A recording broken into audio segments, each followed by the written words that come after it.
Please come in gentlemen. There is place for everyone here. Today we talk about Windwalker Monk. It will seem somewhat depressing as this video comes after the S stands for scaling teaching video about scaling, where Windwalker Monk was taken as an example of bad scaling, but nevertheless we have to go through this. Scaling badly doesn't mean the spec is horrible to play, or it's not enjoyable, or it can't be fixed by Blizzard. Let's take the scaling and put this to the side. We will talk about this later on. For now, let's go over what's going on with Windwalker Monk in the pre-patch, what happened in BFA, and what we can expect coming into Shadowlands. So, as a monk, Windwalker, you live and die by lining up your Rising Sun Kick and Fist of Fury with your Whirling Dragon Punch. You have very good, versatile cooldown in Stormwind and Fire. Not only does it do pretty good damage and it's excellent when it comes to AoE, it's also very nice because it's always better, generally speaking, to have a 15-second cooldown with 2 charges over having a single big cooldown on a 30-second duration. Sometimes the burst required to kill a mob that is a very high priority is only 5-10 seconds long. So dumping your entire metamorphosis on a 4-minute cooldown just for those 5 to 10 seconds feels terrible. You know, using your wings for that short cooldown, using your Vendetta as a rogue feels terrible. This is why cooldown windows such as Shadowlands with a very low cooldown, or even Bestial Wrath of BM Hunter, feel very nice, because you can use them in very short windows, which means you will have them available more often, tailored around the damage profile of the fight. This is very good for Windwalker Monk. Now, even better, you have Zhuen baseline, just like you have it on the pre-patch, except it's going to be even better in Shadowlands, because right now in the pre-patch you are missing the level 58 passive you will get, which is the old Touch of Death passive, because now Zhuen every 4 seconds is going to store 10% of the damage done from you and then deal it back extra, which is better than the old effect. Not just because it's going to be longer and more often, but also because Zhuen has a lower cooldown than Touch of Death. Zhuen is an actual DPS cooldown compared to Touch of Death, which has slight different uses rather than just using it on cooldown for the effect like you did before. Zhuen being baseline also gave you a much better talent now, Dance of Chi-Ji in that row. Your essentially Azurite trait, except made much better, with also pretty good scaling. Yeah, you know, we will talk about scaling later. I will try to keep it as short as possible, since the entire scaling part of Windwalker is up in the scaling video. So, as a Windwalker Monk, the entire basis of your rotation is to have 5 Chi available. To go through the 3 you need for Fist of Fury, the 2 you need for Rising Sun Kick, so then they are both on cooldown and you can use Whirling Dragon Punch. That's all. You can start your rotation with something like Tiger Palm for 2 Chi, into Fist of the White Tiger to go to 5, so you can Fist of Fury, Rising Sun Kick, and Whirling Dragon Punch. Of course, other things you can follow up after you Tiger Palm and after you Fist of the White Tiger are going to be your Zhuen, your Stormwind and Fire, your Trinket, your Racial, you know, your general cooldowns. Do your entire window of high damage with your high cooldown abilities, and then you have your cooling down phase, where your bigger abilities are on cooldown and you're just maintaining your mastery passive with your Tiger Palm, with your Blackout Kick, with your Expel Harm, which now does, you know, decent, respectable damage and gives you 1 Chi. You can use your Spinning Crane Kick. When you use Dance of Chi-Ji talent, it's going to be actually very good to use. When you're fighting anything more than 2 targets, it's going to be also worth, legitimately, to use as part of your rotation. And the cycle will pretty much continue. Your window is going to be the same with your Whirling Dragon Punch finisher, your down phase of about 10 seconds, and then you are back building up your Chi, storing up your Chi to save it for your Fist of Fury, Rising Sun Kick combo to open up your Whirling Dragon Punch. And the AoE rotation, it's about the same, since Fist of Fury and Whirling Dragon Punch do also very respectable AoE damage, so it's not going to really change when you're fighting AoE. It's just that your filler spender in AoE, instead of being Blackout Kick, is going to be Spinning Crane Kick. Now, some of the good extras you will be getting in Shadowlands, your borrowed powers. Your legendaries are pretty good when it comes to scaling. Yes, I said good scaling in a Windwalker Monk video. That's right. Good example of decent scaling, since it buffs your crit and it reduces the cooldown of Fist of Fury based on your Rising Sun Kick crits. Crit is something that scales later into the expansion, meaning there is good synergy. Crit increases your damage, but it also scales this legendary, which will also scale the cooldown of Fist of Fury, and the cooldown of Fist of Fury is also scaled by your haste. Something that can scale with your haste is, for example, Last Emperor's Capacitor, because your old Legion Legendary is going to scale with the amount of chi you can spend, meaning later into the expansion, with more haste, with more chi generation, you will get to spend more chi, meaning this legendary will cap out at max damage faster. This is good. Jade Ignition is another good legendary, because it's going to be very, very powerful in AoE, while also retaining some decent strength in single target. Just, again, scaling your haste, scaling the cooldown reduction of your Fist of Fury is going to give you faster stacking of Jade Ignition. Your main strength as a Windwalker Monk has been improved from BFA. You now have your Torment and Fire and your Zhuen that you can use for burst damage. You can now have also things like Jade Ignition for burst AoE, Last Emperor's Capacitor for even extra single target. You can also talent into Dance of Chi-Ji for even more burst damage. You have more versatile and more varied burst damage. We can even go a little bit further and go into your Covenant abilities. Two of them are rather bland and boring and not really that effective when it comes to this part of your kit. However, you do have some extra help when it comes to this type of burst, specifically in AoE, thanks to Feline Stomp as well as Bone Dust Brew, specifically for AoE. The chi refunds when it comes to AoE is just about the only good chi refund you want to have. And when it comes to BFA, if you were afraid, I'm not sure why you would, but if you were afraid of losing something very powerful from BFA as a monk, because you have seen other specs being butchered, you know, Fire Mage, you have seen, you know, Protection Warrior, a lot of specs have lost very powerful things they had from BFA in the form of corruption, and now you're about to lose even more, of course, losing, you know, the essences and the Azerite traits. Windwalker Monk doesn't have this problem. You will not be gutted by borrowed powers that you're gonna lose. This is a benefit for Shadowlands, and it has obviously been a negative for BFA, because Windwalker Monk wish they had very strong borrowed powers in BFA, because they had none. You know, the stereotypical spec that didn't scale well in BFA can be characterized by the DPS specs that have to go Guardian of Azeroth as an essence, or even Concentrated Flame as an essence. You know, that's the picture-perfect spec that scales like shit. You see all these super broken, hard scaling specs going for things like Vision of Perfection and Memory of Lucid Dreams, because they have crazy synergy with some of their kit, which makes them way out of line. And then you have the bottom specs going for Guardian of Azeroth, you know. That's a classic. And Windwalker is just in that ballpark. Their Azerite traits also don't really carry them, like Blaster Master or Flashpoint, you know, for Fire Mage or Destruction Warlock. Their traits are just average. Open Palm Strikes to give them extra Fist of Fury damage and maybe one chi is nothing special. Glory of the Dawn to give you a chance to double hit with Rising Sun Kick is also nothing special. The only legitimate thing you will be missing, warning, is Fury of Zhuen. Your chance to proc your Zhuen was actually pretty powerful. And it would have been even more powerful in Shadowlands since, as I mentioned, the Touch of Death passive damage increase has been moved to Zhuen. So this Azerite trait would have been very powerful. And unfortunately, it's gone. But that's just about the only one. Everything else, you won't really miss. So that's another good point for the spec. To close down the good part of this video, if you enjoyed Windwalker Monk before, you will still enjoy it. If you had some qualms about their rotation and their damage, you should probably still give it a try, because it has improved from that end, from the legendary viewpoint, from their covenants if it comes to AoE, from their cooldown options with the Zhuen baseline, it has been improved. Meanwhile, if you hated Monk because of their mastery, because they're having to constantly change abilities in your rotation and all of that, it's still there, all of it, so you won't be, you know, persuaded into playing Windwalker. However, now that we have done the good part, unfortunately we have to go and turn the page. The side B of this video, the bad stuff. Yes indeed, we have to talk about the bad shit that's going on with Windwalker. Number one, Windwalker hasn't been changed enough.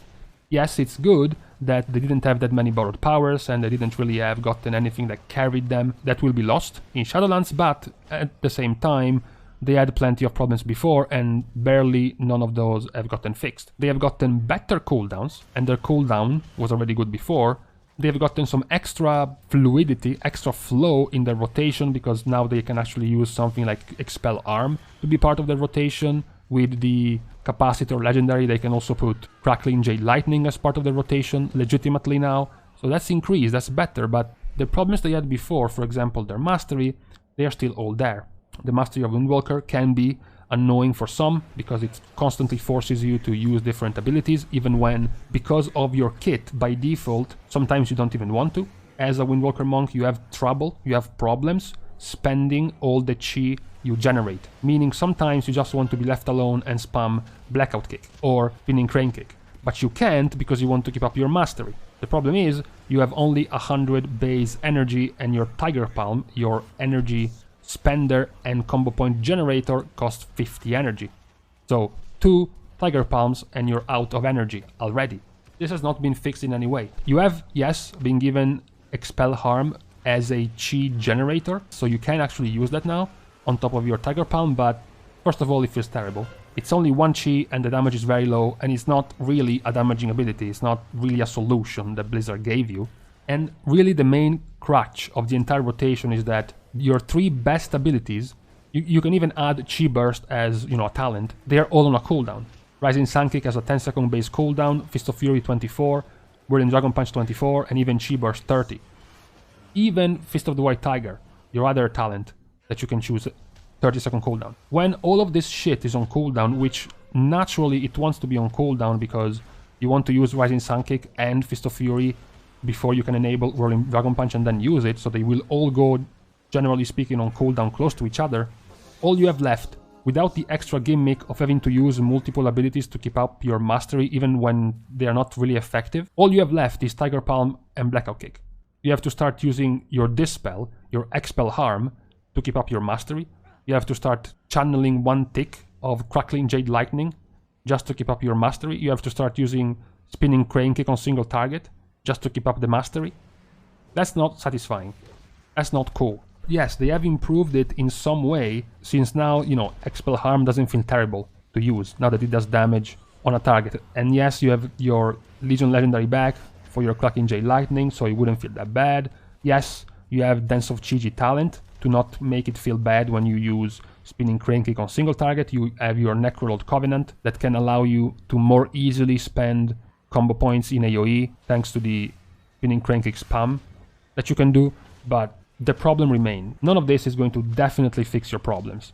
I already have an entire video about scaling where I literally took Windwalker as the basic example as why the scaling is terrible, so I won't go over all of it again. Just know that whenever you look at something in the talent tree, for example, or the Covenants of Monk, and you can apply this to every spec, the question is this going to do something 1 year from now?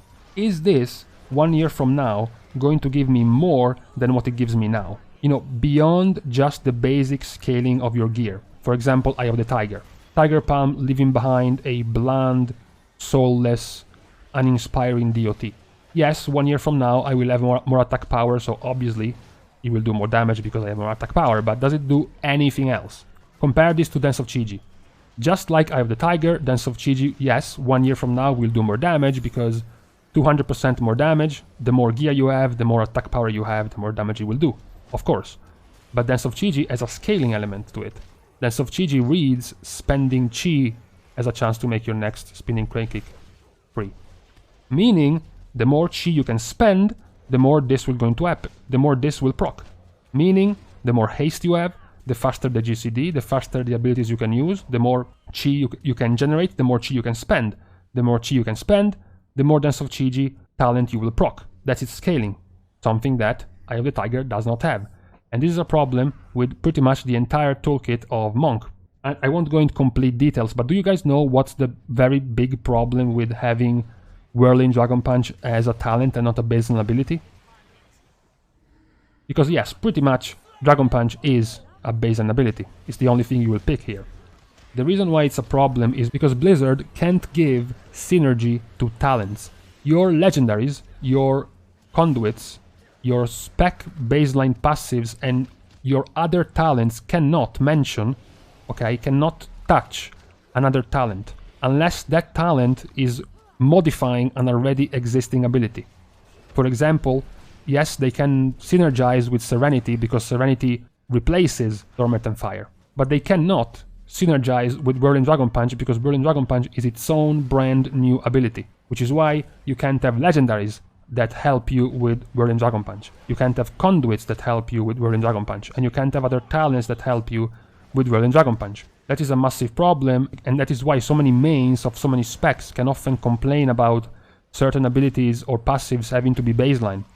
Because if they're not baseline, not only are they going to strangle your talent options, which is bad, but they also can't be tuned by Blizzard. Because Blizzard won't tune your kit around a talent, like Whirling Dragon Punch. If Whirling Dragon Punch replaced a ridiculous ability like, I don't know, Crackling Jade Lightning, right? Let's just pretend Crackling Jade Lightning is gone and now it's replaced by Whirling Dragon Punch, they would be able to balance it much better, for example.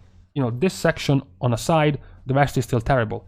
Similar to something like Balance Druid, to which I criticized the talent tree, Windwalker also has 3 full talent rows specifically for utility, CC and mobility, and the level 50 row, as I mentioned, only exists for Whirling Dragon Punch, which leaves you extremely strangled in terms of options. What's even worse is that the level 45 row has a single option for single target, and now with Dance of Chi-Ji, pretty much a single option for AoE, which is also terrible. The level 30 row is also awful.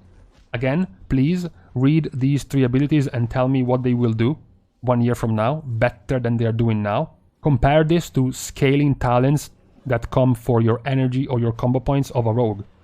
Something like Subterfuge, that can extend the duration of your main cooldown, or something that can give you 3 seconds of Garrote out of stealth for assassination. Something like Deeper Stratagem, that gives you an extra combo point or extra damage to your finishers. Instead, these are the options for Windwalker. All around, the talents are terrible and the conduits are even worse. I already mentioned why they are bad in the scaling video, because they don't interact with anything in your kit and they won't do anything different than they are doing now in a year. In 2 tiers, in 100 item levels, whatever. The only good one, the only hope you have, the only hope you had was this one, Juan's Bond. I have a quiz for you. This would have been a very good scaling conduit if the scaling number in this conduit wasn't the 10%. If the scaling in here wasn't the 10% damage of Juan, but the 0.1 cooldown reduction, this would have been a very good scaling conduit. Because the cooldown reduction of Juan would have been based on abilities that activate combo strikes. Meaning, the more haste you have, the more abilities you can use, the more times combo strikes will be triggered. So, 1 year from now, Invoke Juan would have had a faster and higher uptime thanks to the cooldown reduction from this conduit. Instead, in Shadowlands, this conduit will be locked at 0.1 CDR, and only the damage of Juan will be increased. This is terrible scaling. All it does is increase the damage of Juan. It doesn't actually synergize with anything else. Guys, unfortunately, I fell for it. I was trying to make a positive video for as long as possible, but you can only go so far. I tried to see the positiveness in Windwalker when it comes to the rotation. I still like it a lot. It's one of the specs I'm going the most for in things like Torghast. It's just nice to play, you know? It's just fun to play Windwalker. But, you know, you have to look at what the problems are going to be. You can see them from a mile away. You can already see, you know, that you have a spec that has passives based on your auto attacks. So more haste is going to proc that passive more. That passive is going to give you extra damage on an ability that scales with crit. And when you use that ability, you have a 5% chance to trigger another passive, which scales with your mastery, and your mastery can reset the cooldown of another ability. The ability that you used to proc your first ability. An entire chain reaction of synergies that the more stats you have, the more gear you have, the higher you go, the better it will become. And then you go back and you look at Windwalker, and what does Windwalker have? Tiger Palm has an 8% chance to make your Blackout Kick free. Blackout Kick reduces the cooldown of Rising Sun Kick by 1 second. I am not joking. These are the only 2 passives that Windwalker has, and they scale badly. It's not even good scaling, you know. It's not Wild Call from BM Hunter, okay? It's not Hot Streak from Fire Mage. Those are the only thing Windwalker has. How can you expect to see a bright future ahead if this is the only scaling given to Windwalker Monk? The video, you know, ended up being bleak and a little bit depressing, but it's the right thing to do. Windwalker has problems, it's the correct thing to do to point them out. I still enjoy the spec quite a bit, as I mentioned at the end of the part 1, the bright side of this video.